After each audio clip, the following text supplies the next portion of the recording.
Hello friend, अस्सलाम वालेकुम। Welcome back to my channel. आप लोग कैसे हैं? उम्मीद करती हूँ आप लोग ठीक होंगे। आप लोगों की दुआ से अल्लाह पाक के रहम करम से हम लोग ठीक है। आज है फ्राइडे और यहाँ पे मैं खुद आपसे बात कर रही हूँ, लेकिन बाहर की इतनी शोरगुल आ रही थी ना कि मैंने हार्ड करके इसे म्यूट कर दिया और मैं फिर से वॉइस ओवर कर रही हूँ।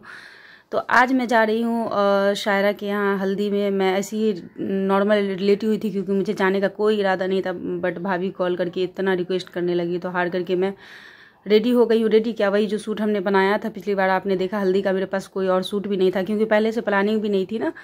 तो ये हल्का सा इसमें येलो का टच था, यानी मस्टर्ड येलो का। तो मैं सोची कि इसे ही मैं पहन लेती हूँ क्योंकि ये सही रहेगा हल्दी के लिए, हल्दी फंक्शन के लिए। और रेड है, और ऐसे भी कोलकाता में ज़्यादातर रेड और येलो का जो है ना रखा जाता है हल्दी का थीम।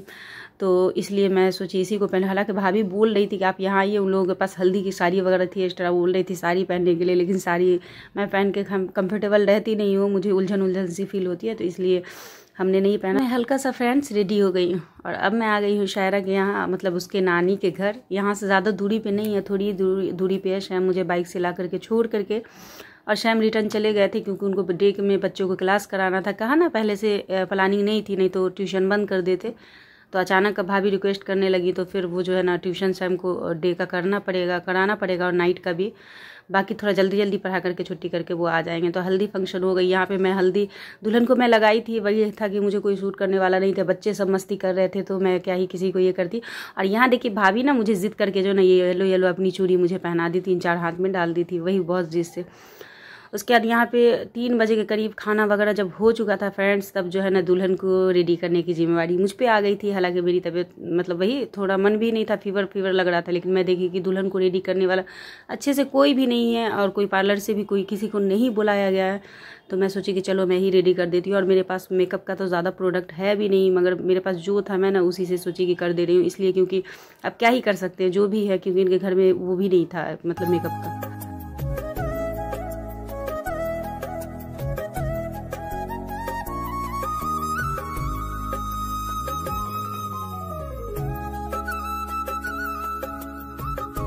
और यहाँ पे दुल्हन को हमने रेडी कर दिया था फ्रेंड्स, और इसीलिए सामान वगैरह यहाँ पे सारा बिखरा हुआ था। दुल्हन को रेडी करने के बाद मैं रेडी होंगी। और हुआ ये था कि जो मैं कपड़े पहनने वाली थी आज के दिन, वो शैम अभी तक नहीं लेकर के आए थे। और तो फिर भाभी ने मना कर दिया। भाभी ने कहा कि जो ईद वाले कपड़े हैं वो आप पहन ले, और जो कपड़े दूसरे हैं वो वलीमा के लिए आप रहने दे। तो मैं ईद वाला ही ड्रेस पहन करके और मैं अब रेडी होंगी फ्रेंड्स। और यहाँ पे सारे लोग आ गए थे।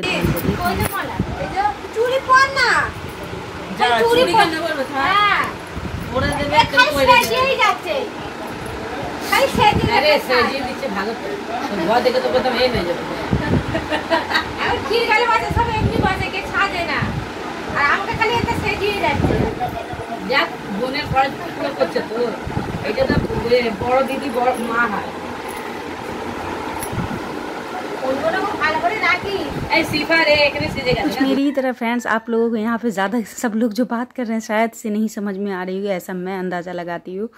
लेकिन फिर भी कुछ जगह पे मैं छोड़ूंगी, बाकी मैं वॉइस ही ओवर करूँगी क्योंकि छोड़ने का कोई फ़ायदा ही नहीं, आप लोग तो ऐसे भी नहीं समझेंगे। और यहाँ पे हो चुकी हूँ मैं रेडी और मैं देख रही हूँ कि मैं कैसी लग रही हूँ।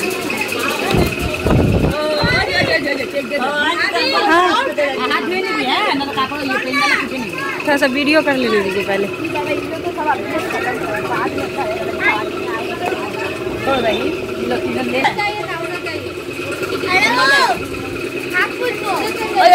और मैं आकर के बैठ गई हूँ क्योंकि भाभी बहुत परेशान हो रही थी कि मैं इधर उधर खड़ी न रहूँ। आप देखें मैं मुश्किल से थोड़ा सा वीडियो बनाई और फिर दुल्हनी के पास आकर के बैठ गई। अच्छा, यहाँ पे ना इन लोगों की एक रस्म चल रही थी। जैसे ही मैंने दुल्हन को रेडी कर दिया था तो ये आ गई थी, मैं रेडी होने में लग गई थी, इसलिए थोड़ा मुझे लेट हो गया आने में।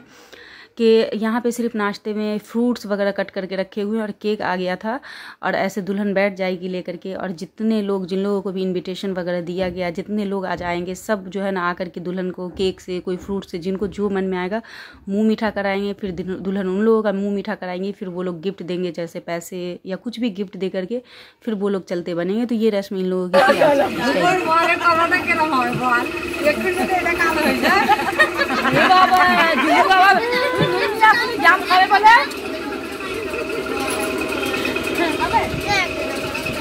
अरे তোর কে খেতে না পাঠিয়েছিল তো চলে এসেছি বাবা। আরে জামটাই পুরো শেষ কর তোরা।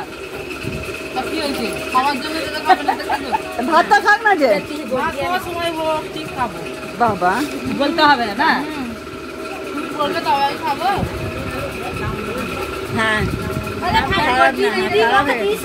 और ये रस्म ना फ्रेंड्स कंटिन्यू चली, मतलब जब तक लास्ट तक सारे लोग मिल करके दुल्हन से नहीं जा चुके थे, जब तक दुल्हन यहीं पे बैठी थी। जब सारे लोगों का हो गया था तब दुल्हन को यहाँ से हटाया गया था और फिर निकाह वगैरह होने का टाइम आ गया था, तो इसलिए दुल्हन को हटा लिया गया था। सारे लोग मिल के जा चुके थे। तो यहाँ पे अब दुल्हन का निकाह हो रहा है। मतलब ये दूल्हा जहाँ बैठे थे वहाँ का था और ये शैम ने क्लिप करके लाया था। और उसके बाद अब हो चुकी है शाम, निकाह वगैरह का सेशन तो हो चुका है ख़त्म फ्रेंड्स। और खाना वगैरह का भी हो ही रहा था। मैंने ऐसे ही बीच में से जहाँ से जैसे मुझे समझ में आया मैंने लिया। उसके बाद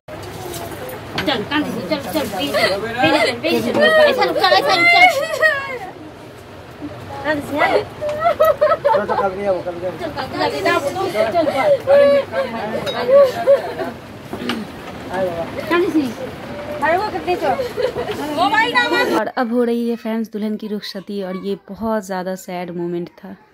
हेलो फ्रेंड्स, अस्सलाम वालेकुम। आज है नेक्स्ट डे सैटरडे है, 10 बजे 10:30 हो रहे हैं फ्रेंड्स, सॉरी। और मॉर्निंग का क्लास सुबह से चल रहा था इसलिए मैं ब्लॉग नहीं कर रही थी। हालांकि उठ गई थी मैं 8:30 से 9 के करीब ही उठ गई थी। उठने के बाद मैं फ्रेश हुई। कल के घर किचन में मैं तो नहीं थी ना, तो शैम थे, तो वो चाय वगैरह खुद से ही बना करके पिए थे। ये वो तो पूरा किचन फैला हुआ था, वो सब हमने सेट किया, सब क्लीन किया अच्छे से। उसका डस्टिंग वगैरह भी करके सारी चीज़ों से फ्री हो गई हूँ। अब है मुझे नहाना। वहाँ से वही दुल्हन रुखसत हुई थी फ्रेंड्स, उसी टाइम में आ गई थी। और जैसे कि 3 बजे के करीब में आ गई थी और 2:30 से 3 के करीब दुल्हन भी रुखसत हुई थी। मैं ऐसे आई थी कि जैसे ऐसे दुल्हन की गाड़ी निकली और फिर मैं शैम कितना परेशान हो रहे थे आराम करने के लिए, क्योंकि उनको था कि फिर सुबह से उठ कर उनको ट्यूशन भी कराना था। फिर आज भी हम लोग को फिर दावत में 2 बजे घर में भी नहीं रहेंगे, चलो डे में आराम कर लेंगे, तो फिर जाना ही था वलीमे में।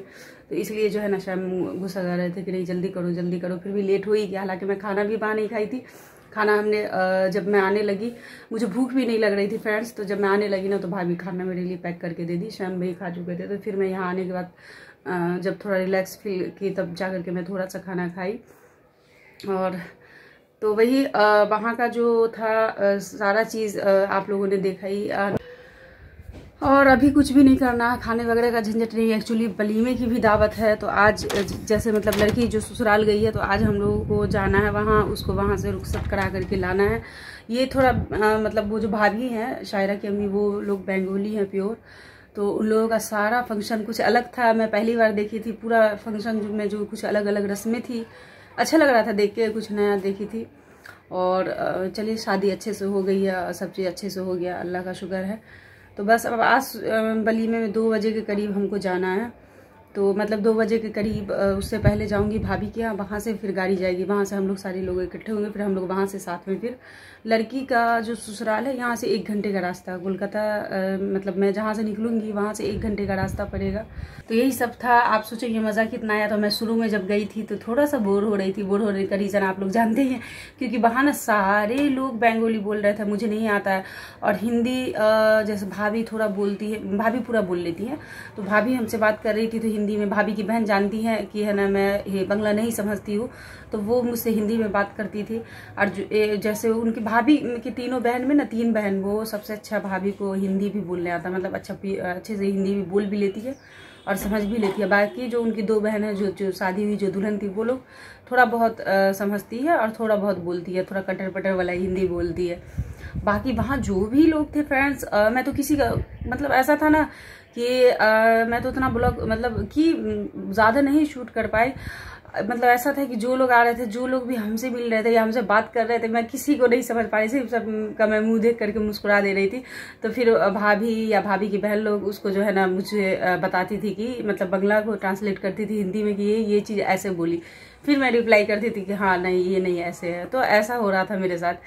लेकिन हाँ फिर मज़ा भी आया। थोड़ा सा शुरू में स्टार्टिंग में मैं बोर हो गई थी, क्योंकि मुझे ना वहाँ जाने के बाद फ्रेंड्स बहुत तेज़ वाला बुखार था और मतलब आ गया था।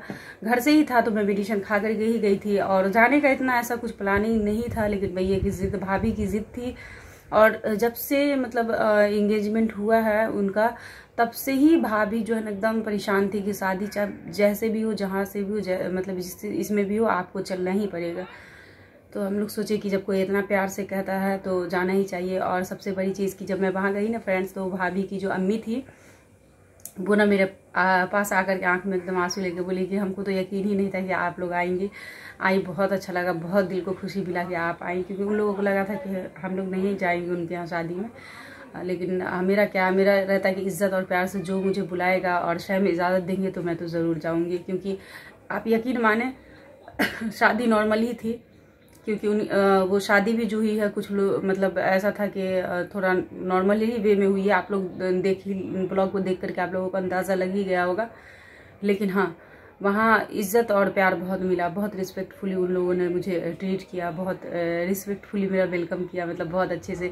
मतलब वहाँ जितने भी लोग आ रहे थे जा रहे थे सब में मैं उनके लिए स्पेशल गेस्ट थी, उनके भाभी के फैमिली के लिए। टाइम से कोई कोल्ड ड्रिंक्स के लिए पूछ रहे हैं, कोई नाश्ता के लिए, कोई खाने के लिए। हालांकि मेरी तबीयत ख़राब होने की वजह से, अंदर से सही नहीं रहने की वजह से, वही सर्दी की वजह से मैं कुछ भी, आप सोचेंगे तो मैं कुछ भी नहीं खा पाई। भाभी से जिद की थी तो एक बार एक मिठाई खाई, एक बार थोड़ा सा दिन का खाना इतना सा मुश्किल से खाई होंगी। नाइट का खाना जो था, हाँ नाइट के खाना में सोचेंगे आप लोग कि क्या था। हालांकि मैं वहाँ जा नहीं पाई फ्रेंड, जहाँ हॉल बना था, मतलब जहाँ लड़का का स्टेज वगैरह बना था ना, वहाँ पे सारे का गांव, मतलब वहाँ पर के जो लोग थे सारे का खाना था, सारे रिलेटिव का खाना था। फिर वहाँ से जो बारात में लेडीज आई थी सबका खाना था।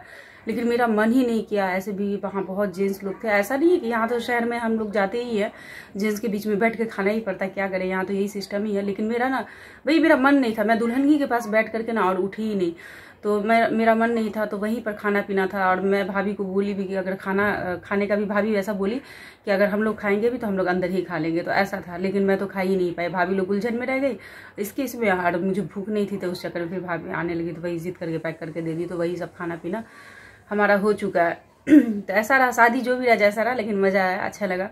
और आज फिर से वलीमे में जाना, मैं कितनी बार बोल चुकी हूँ। आज मैं क्या पहनूंगी नहीं पहनूंगी वो सब आप लोगों को नेक्स्ट ब्लॉग में जाएगा।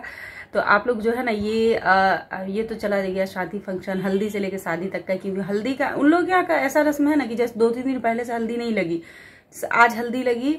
और जो है ना मतलब दिन में उनको हल्दी लगी, 12-12:30 के करीब हल्दी लग गई थी। उसके बाद फिर 1-1.5 घंटे के बाद हल्दी के नहा दिया गया उनको। फिर उनको मतलब उनके इसमें होता है बोला जाता है नहाया भात, तो वो उन लड़की को खिलाया गया। नहाने के बाद ही, हल्दी लग के नहाने के बाद ही उन लोगों को खाना दिया जाता है, तो वो वाला करके नहाया भात करके कुछ रस्म है वो उनका किया गया। उसके बाद जो है ना फिर दुल्हन आराम वगैरह की, फिर शाम हुआ, रेडी होकर के फिर बारात वगैरह तो आप लोगों ने देखा, ये आई तो रुखसती हो गई। तो चलिए फ्रेंड्स, ब्लॉग में हमारे कंटिन्यू बने रहिएगा। अगर नेक्स्ट ब्लॉग भी वलीमा ब्लॉग आपको देखना है तो ज़रूर बने रहिएगा। तो इसी के साथ मैं अपने ब्लॉग का एंड करूँगी। आज का हमारा ब्लॉग आपको कैसा लगा, अच्छा लगा हो तो हमारे वीडियो को लाइक शेयर ज़रूर करें। जो लोग हमारे चैनल पर नए हैं प्लीज़ हमारे चैनल को सब्सक्राइब कर लें, हमें ढेर सारा प्यार दें, अपनी दुआ में याद रखें। मिलती हूँ नेक्स्ट ब्लॉग के साथ, तब तक के लिए अल्लाह हाफिज़।